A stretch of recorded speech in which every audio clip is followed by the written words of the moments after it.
Oke, ini saya mau wawancara dengan tentang dilema etika, Bu. Oke. Ya, selama ini bagaimana Ibu dapat mengidentifikasi kasus-kasus yang merupakan dilema etika ataupun rujukan moral, Bu? Saya biasanya tahu kalau ada dilema etika itu seperti kasus siswa terlambat tapi nilainya tinggi untuk tetap masuk sekolah, atau bisa juga siswa berkelahi karena hal sepele, atau ada siswa yang melanggar kesepakatan kelas. Rujukan moral yang saya tahu itu berhubungan dengan peraturan yang berlaku di masyarakat, Bu. Oh iya, Bu. Terus selama ini bagaimana Ibu menjalankan pengambilan keputusan di sekolah Ibu, terutama untuk kasus-kasus di mana ada dua kepentingan yang sama-sama benar atau sama-sama mengandung nilai-nilai kebajikan, Bu? Saya akan selalu bermusyawarah dengan pihak pemangku kepentingan ekosistem yang ada di sekolah, seperti komite, orang tua, bahkan guru. Semua keputusan harus dipertimbangkan dengan adil tanpa ada pihak yang dirugikan, Bu. Oh iya, terus langkah-langkah atau prosedur seperti apa yang biasa Ibu lakukan selama ini, Bu? Langkah-langkah yang biasa saya lakukan antara lain mencari tahu akar permasalahan, siapa yang terlibat, apakah ada dampak dari keputusan yang diambil ke dalam sekolah atau keluar. Kemudian mendiskusikan dengan guru.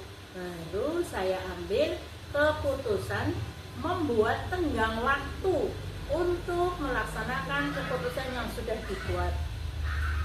Terus setelah melakukan keputusan, hal-hal apa saja yang selama Ibu anggap itu efektif dalam pengambilan keputusan pada kasus-kasus dilema etika tadi, Bu? Melibatkan berbagai orang seperti guru, komite, orang tua, mungkin juga siswa. Karena dalam membuat keputusan harus jelas dan transparan, bertindak adil, tidak merugikan salah satu pihak, Bu. Ya, terus hal-hal apa saja yang selama ini merupakan tantangan dalam pengambilan keputusan pada kasus-kasus dilema etika tadi? Adanya perdebatan atau pertentangan, masih merasa tidak puas dengan keputusan, masih ada orang yang mengabaikan hasil keputusan, dan kadang juga sulit dalam memilih keputusan. Ya, terus apakah Ibu memiliki sebuah tata kelola atau jadwal-jadwal tertentu dalam penyelesaian kasus-kasus dilema etika tadi? Dan apakah Ibu langsung menyelesaikannya di tempat atau memilih sebuah jadwal untuk menyelesaikannya? Terus bentuk-bentuk atau prosedur seperti apa yang sudah Ibu jalankan?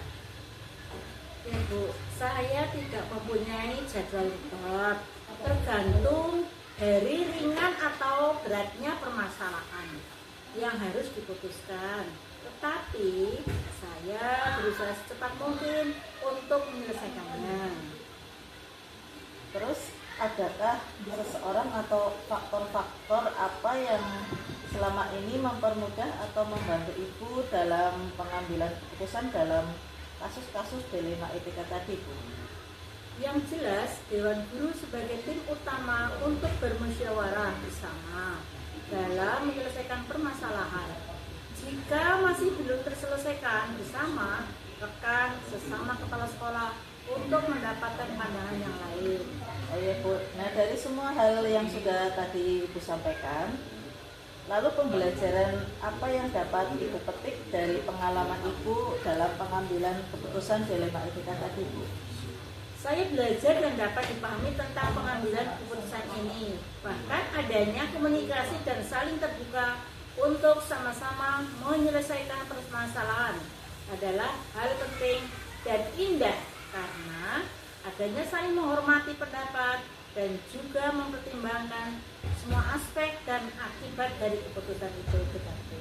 Ya, terima kasih Ibu telah meluangkan waktu untuk saya dalam wawancara ini, ya, Bu. Oke, sama-sama Ibu, semoga sukses untuk Bu Daryati, kedepannya lebih istimewa. best. Terima kasih Bu. Assalamualaikum Waalaikumsalam warahmatullahi wabarakatuh. Assalamualaikum Pak Bambang, selamat pagi. Waalaikumsalam warahmatullahi wabarakatuh. Selamat pagi Bu Devi. Ya maaf ini Pak, saya meminta waktu Anda sebentar untuk wawancara ya Pak ya. Ya Bu. Begini Pak, saya mau tanya tentang dilema etika. Nah selama ini bagaimana Bapak itu dapat mengidentifikasi kasus-kasus yang merupakan dilema etika atau rujukan moral Pak? Terima kasih. Saya biasanya tahu kalau ada dilema etika itu seperti siswa datang terlambat, kemudian anak yang berkelahi walaupun hal yang sepele, kemudian anak yang melanggar kesepakatan kelas. Rujukan moral yang saya tahu itu berhubungan dengan peraturan yang berlaku di masyarakat kita. Oh iya. Terus selama ini bagaimana Bapak menjalankan pengambilan keputusan di sekolah Bapak? Terutama untuk kasus-kasus di mana ada dua kepentingan yang sama-sama benar atau sama-sama mengandung nilai kebajikan Pak? Saya akan selalu berusaha berkomitmen dengan pemangku kepentingan, bermusyawarah dengan komite, orang tua murid dan semua stakeholder yang ada untuk mempertimbangkan masalah tersebut yang baik untuk diambil supaya tidak merugikan sebelah pihak gitu Bu. Oh ya Pak. Nah setelah itu lalu langkah-langkah atau prosedur seperti apa yang biasanya Bapak lakukan selama ini?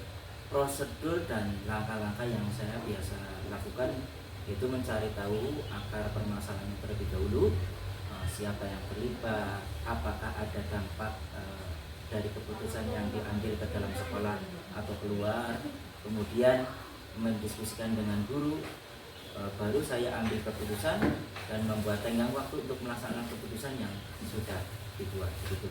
Ya Pak, terima kasih. Terus hal-hal apa saja selama ini yang Bapak anggap efektif dalam pengambilan keputusan pada kasus-kasus dilema etika tadi Pak?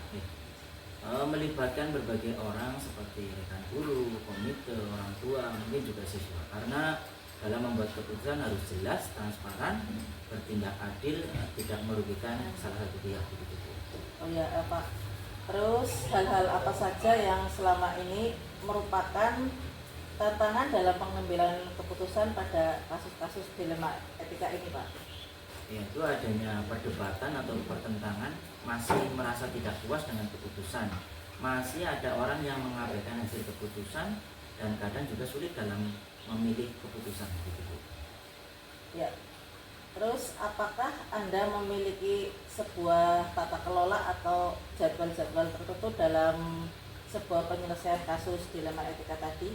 Terus apakah Anda langsung menyelesaikannya di tempat atau memiliki sebuah jadwal untuk menyelesaikannya atau bentuk-bentuk prosedur seperti apa yang Bapak biasa jalankan? Kalau jadwal saya tidak jadwal yang tetap Bu, jadi tergantung ringan atau berat permasalahan yang harus saya putuskan. Kemudian akan tetapi saya berusaha secepat mungkin untuk menyelesaikan masalah tersebut. Jadi urgensi lah, artinya mana-mana yang didahulukan terlebih dahulu. Pak, terus adakah seseorang atau faktor-faktor apa yang selama ini mempermudah atau membantu Bapak dalam pengambilan keputusan dalam kasus-kasus dilema etika ini Pak? Yang jelas Dewan Guru sebagai tim utama untuk bermusyawarah bersama dalam menyelesaikan permasalahan. Jika masih belum terselesaikan, bersama rekan sesama kepala sekolah untuk mendapatkan pandangan yang lain atau opsi yang lain. Oh iya. Nah dari semua hal yang telah disampaikan tadi, pembelajaran apa yang Bapak dapatkan atau Bapak petik dari pengalaman Bapak dalam pengambilan keputusan dilema ini Pak? Saya belajar dan dapat dipahami tentang pengambilan keputusan ini bahwa adanya komunikasi dan saling terbuka untuk sama-sama menyelesaikan permasalahan adalah hal yang penting dan indah karena adanya saling menghormati pendapat dan juga mempertimbangkan semua aspek dan akibat dari keputusan itu.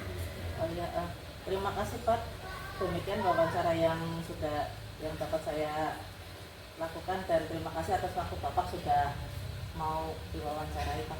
Terima kasih Bu Dati, semoga Bu Dati dalam menempuh CGP di angkatan 11 berjalan lancar, sukses, tidak ada halangan suatu. Amin, terima kasih Pak. Sama-sama Bu Dati.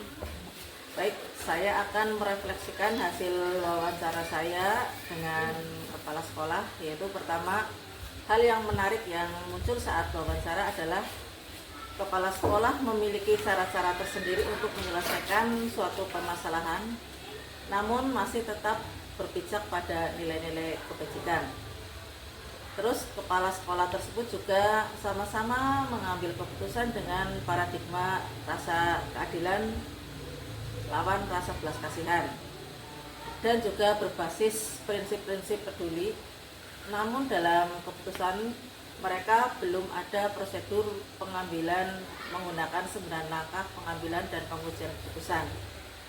Rencana ke depan nanti harus ada prosedur khusus dalam pengambilan keputusan sehingga nanti dapat diukur seberapa efektif hasil pengambilan keputusan tersebut.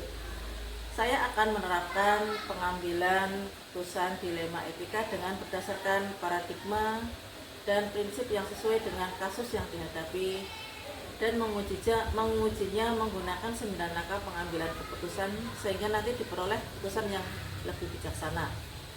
Saya akan menggunakan format blog agar mudah dibaca, dan ini sudah saya buktikan dengan membaca blog nanti akan lebih mudah dipahami. Terus selanjutnya saya juga akan menerapkan proses pengambilan keputusan secepatnya, yaitu dimulai dari lingkungan yang terdekat, yaitu lingkungan kelas saat ada kasus yang dihadapi oleh murid-murid saya. Demikian refleksi yang bisa saya sampaikan. Terima kasih. Akhir kata, wassalamualaikum warahmatullahi wabarakatuh.